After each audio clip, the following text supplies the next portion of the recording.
আসসালামু আলাইকুম। এখন শুনবেন সংবাদ শিরোনাম। বগুড়া জেলা বিএনপির সঙ্গে চেয়ারম্যান তারেক রহমানের মত বিনিময়। শাহজাহানপুরে পথসভা শেষে যোগ দেবেন সিরাজগঞ্জ ও টাঙ্গাইলের জনসভায়। একদলীয় শাসন দেখতে চায় না জামায়াত। কুমিল্লার 14 গ্রামের জনসভায় ডাক্তার শফিকুর রহমান। চাঁদাবাজরা সংশোধন না হলে কঠোর ব্যবস্থা। সারা দেশে বিরামহীন গণসংযোগ চালাচ্ছেন প্রার্থীরা। ভোটারদের মন জয় প্রতিশ্রুতির পাশাপাশি তুলে ধরছেন নানা পরিকল্পনা। সামাজিক মাধ্যমে জমজমাট নির্বাচনী প্রচার। শুধু ফেসবুকে বিভিন্ন প্রার্থীর খরচ অর্ধলক্ষাধিক। ডিজিটাল প্ল্যাটফর্মে ব্যয়ের সীমাও হিসাবে আনা উচিত বলছেন গবেষক। আসসালামু আলাইকুম। এতক্ষণ শুনছিলেন সংবাদ শিরোনাম, এখন শুনবেন বিস্তারিত। উত্তরবঙ্গে আজও নির্বাচনী প্রচারে ব্যস্ত বিএনপি চেয়ারম্যান তারেক রহমান। দুপুরে সিরাজগঞ্জের বেসিক শিল্প পার্কের জনসভায় যোগ দেবেন তিনি। এর মধ্যে সড়ক পথে রওনা হয়েছেন সমাবেশ স্থলের উদ্দেশ্যে। সকালে বগুড়ার হোটেল নাজ গার্ডেনে অনুষ্ঠিত হয় মতবিনিময় সভায়। আর এ সময় বগুড়া 6 সদর নির্বাচনী এলাকায় বিএনপি অঙ্গ সংগঠনের নেতৃবৃন্দের সাথে মতবিনিময় করেন চেয়ারম্যান তারেক রহমান। সভায় আসন্ন নির্বাচন সম্পর্কে নানা দিক নির্দেশনাও দেন তিনি। আর ঘণ্টাখানেকের মধ্যেই সিরাজগঞ্জের জনসভায় যোগ দিবেন তিনি। পথে শাহজাহানপুর উপজেলার একটি পথসভায়ও তার অংশ নেয়ার কথা। বিএনপি চেয়ারম্যানকে স্বাগত জানাতে ঢাকা রংপুর মহাসড়কের শাহজাহানপুর এলাকায় জড়ো হয়েছেন নেতাকর্মীরা। আর পথসভা শেষে শেরপুর উপজেলার ধুনট মোড় এলাকায় আরও একটি পথসভায় বক্তব্য রাখতে পারেন তারেক রহমান। এরপর প্রথমে সিরাজগঞ্জ এবং পরে টাঙ্গাইলে নির্বাচনী জনসভায় যোগ দিবেন বিএনপি চেয়ারম্যান। চেয়ারম্যান তারেক রহমান এই মাত্রই কিন্তু বগুড়ার শাহজাহানপুরের যে পথসভা, সেই পথসভার সামনে চলে এসেছেন। তার যে নির্বাচনী গাড়িতে যে বাসটি যেটিতে করে তিনি সারা বাংলাদেশ ঘুরছেন, সেই বাস কিন্তু চলে এসেছে। আমরা একটু আপনার মাধ্যমে দর্শকদের দেখানোর চেষ্টা করবো।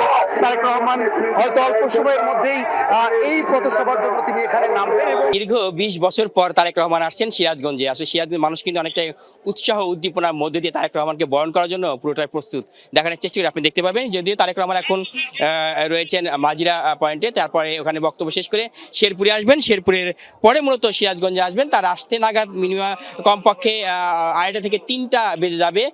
সেই অপেক্ষায় কিন্তু মানুষ থাকছে না। ইতিমধ্যে কিন্তু মানে এখানে হাজার হাজার মানুষ অর্থাৎ নেতাকর্মী যারা রয়েছেন তারেক রহমানকে এক নজর দেখার জন্য সিরাজগঞ্জের মানুষ তারা কিন্তু অধীর অপেক্ষা করছেন সকাল থেকে। ইতিমধ্যেই কিন্তু বিসিক শিল্পনগরীতে নেতাকর্মীদের উপচে পড়া ভিড় লক্ষ্য করা যাচ্ছে এবং তারা কিন্তু এসে উপস্থিত হয়েছেন তাদের প্রিয় নেতাকে এক নজর দেখার জন্য। কারণ দীর্ঘ 20 বছর একদলীয় শাসন দেখতে চায় না জামায়াত। 18 কোটি মানুষের বিজয়ী হবে 11 দলীয় ঐক্যের বিজয়।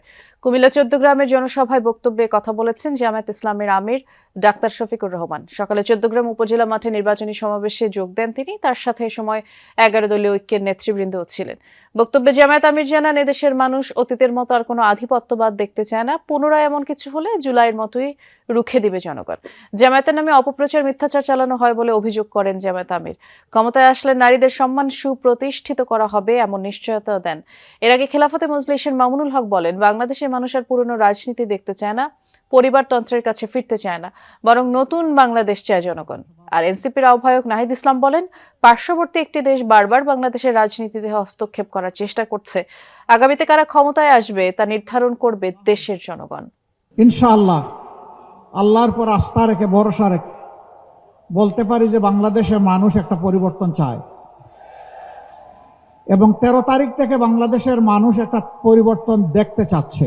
আমরা দলীয় কোনো শাসন এই দেশে দেখতে চাচ্ছি না। প্রচার এবং গণসংযোগে দেশ জুড়েই ব্যস্ত ত্রয়োদশ জাতীয় সংসদ নির্বাচনের প্রার্থীরা। সকাল থেকেই মাঠে বিভিন্ন দলের প্রার্থীরা নানা প্রতিশ্রুতি দিচ্ছেন তারা এবং ভোটারদের সামনে নিজেদের কর্ম পরিকল্পনাও তুলে ধরছেন। নিজ নিজ এলাকায় ধানের শীষের পক্ষে পথসভা, সমাবেশ, লিফলেট বিতরণ, গণসংযোগ করছেন বিএনপির প্রার্থীরা। জামায়াতের প্রার্থীরাও প্রচারণা কার্যক্রম চালাচ্ছেন, চাইছেন দাঁড়িপাল্লার পক্ষে ভোট। থেমে নেই অন্যান্য দল ও স্বতন্ত্র প্রার্থীরাও, কর্মব্যস্ত সময় কাটাচ্ছেন তারা। একেবারে এই আপনার জেল জুলুম এইসব ঝামেলা নিয়ে তো এখন আমরা একটা সুযোগ পেয়েছি। আল্লাহ তাআলা আমাদেরকে এই সুযোগটা দিয়েছেন যে একটা ভোট আসছে, আমরা যে সঠিকভাবে প্রয়োগ করতে পারি তাহলে আমরা সঠিক লোকটাকে বেছে নিতে পারবো। আমরা পরিবর্তন চাই। সে পরিবর্তন কারা আনবে? ওই পূর্বের দুর্নীতিবাদ, চাঁদাবাজ, মস্তান, খুনি, বাটপারদের দ্বারা এই পরিবর্তন আসবে না। সকাল থেকে রাজশাহীর যে 6টি সংসদীয় আসন রয়েছে, 6টি সংসদীয় আসনে মোট 32 জন প্রার্থী তারা কিন্তু সকাল থেকে প্রচারণায় নেমেছেন। আমি রয়েছি রাজশাহীর বাঘা চারঘাট, রাজশাহীর 6 আসন যেটি রয়েছে, এই আসনে সকল প্রার্থীরাই কিন্তু সকাল থেকে প্রচারণা তারা করছেন এবং এখন একটি উঠান বৈঠক হচ্ছে। সকালে আমি যেমনটি এখন রয়েছি এই বিএনপির যিনি মনোনীত প্রার্থী যিনি রয়েছেন ধানের শীষের আবু সাইদ চাঁদ, তার একটি উঠান বৈঠক চলছে। একটু তার এখানে এসেছি, একটু তার কাছে আসলে জানতে চাইবো যে তারেক রহমান তো রাজশাহীতে এসেছে, যে প্রতিশ্রুতি দিয়েছে, এই প্রতিশ্রুতি নিয়ে আসলে সাধারণ মানুষের আশা প্রত্যাশা কেমন? আপনি তো দেখছেন এখানে কি অবস্থা মহিলাদের, এখন দুপুরে মহিলারা কাজকামের অবস্থা। সারাদিন তারা তারেক রহমানের এই ভূমিকা নিয়ে কথা শুনতে চায়। ইতিমধ্যে তারেক রহমান যে কৃষি ঋণের কথা বলেছে, সেই ঋণটা মকুব করার জন্য আমাদের কৃষক, আমার মা বোন ডিজিটাল প্ল্যাটফর্মে জমে উঠেছে নির্বাচনী প্রচারণা। শুধু ফেসবুকে রাজনৈতিক বিজ্ঞাপনে প্রায় 65 লাখ টাকা খরচ করেছেন বিভিন্ন প্রার্থী। বিনিয়োগে এগিয়ে বিএনপি ও জামায়াতে ইসলামী। দলীয় পেজের বাইরে প্রচারণা চলছে সমর্থকদের অ্যাকাউন্ট থেকেও। প্রার্থীরা বলছেন, সামাজিক মাধ্যমে শুধু এলাকার ভোটারের কাছে বার্তা পৌঁছানো কঠিন, বাড়তি ব্যয় হচ্ছে কন্টেন্ট নির্মাণেও। যদিও ডিজিটাল প্ল্যাটফর্মে ব্যয়ের সীমা তদারকি নিয়ে প্রশ্ন আছে গবেষকদের। আমরা সরকার গঠনে সক্ষম হলে ফ্যামিলি কার্ড চালু করব। আইন শৃঙ্খলার পরিবেশ যাতে ঢাকা 11 এলাকায় ভালো থাকে সেজন্য উদ্যোগ গ্রহণ করব। নির্বাচনের আগে সোশ্যাল মিডিয়া এখন যুদ্ধক্ষেত্র। পোস্টার, লিফলেট, ব্যানারের বদলে প্রার্থীদের লড়াই চলছে ভিডিও, গ্রাফিক্স, লাইভ আর রিলস দিয়ে। কিছু ডলার খরচ করলেই ভোটের দাবি চলে যাচ্ছে 13 কোটি ইন্টারনেট গ্রাহকের কাছে, যার মধ্যে 6.5 কোটি ফেসবুক, 5 কোটি ইউটিউব আর বাকিরা ইনস্টাগ্রাম আর টিকটক ইউজার। আবার প্রার্থী বা তার দলের ফলোয়ারদের সংখ্যাও নেহায়েত কম নয়। ডিজিটাল প্রচারণায় এবার তাই জনবল নিয়োগ করেছেন প্রায় সব প্রার্থী।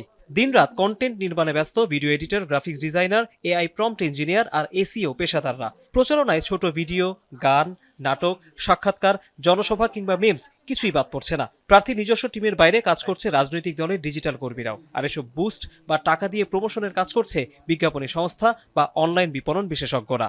ইচ্ছা করলেই কোনো একজন প্রার্থীর বিরুদ্ধে অন্য প্রার্থী অথবা চেনা যায় না, জানা যায় না এরকম একটা গুপ্ত জায়গার থেকে বা সুপ্ত জায়গার থেকে নেতিবাচক প্রচারণা করে প্রার্থীর ইমেজ নষ্ট করার একটা অপচেষ্টাও আছে। এই অপচেষ্টাটা কোনো রোধ করার দরকার আছে, সেটা না হলে ভোটার, এলাকার জনগণ বিভ্রান্ত হচ্ছে। গুগল আছে, ইউটিউব আছে এবং আদার্স যেগুলো আছে, সেখান থেকে ফাইন্ড আউট করা কে কি করছে এটা আসলে কঠিন হবে। এটা নির্বাচন কমিশনের জন্য কঠিন হবে। আমরা যারা প্রতিদ্বন্দ্বী আছি আমাদের এটা ফাইন্ড আউট করা ইটস সো ডিফিকাল্ট। অনলাইন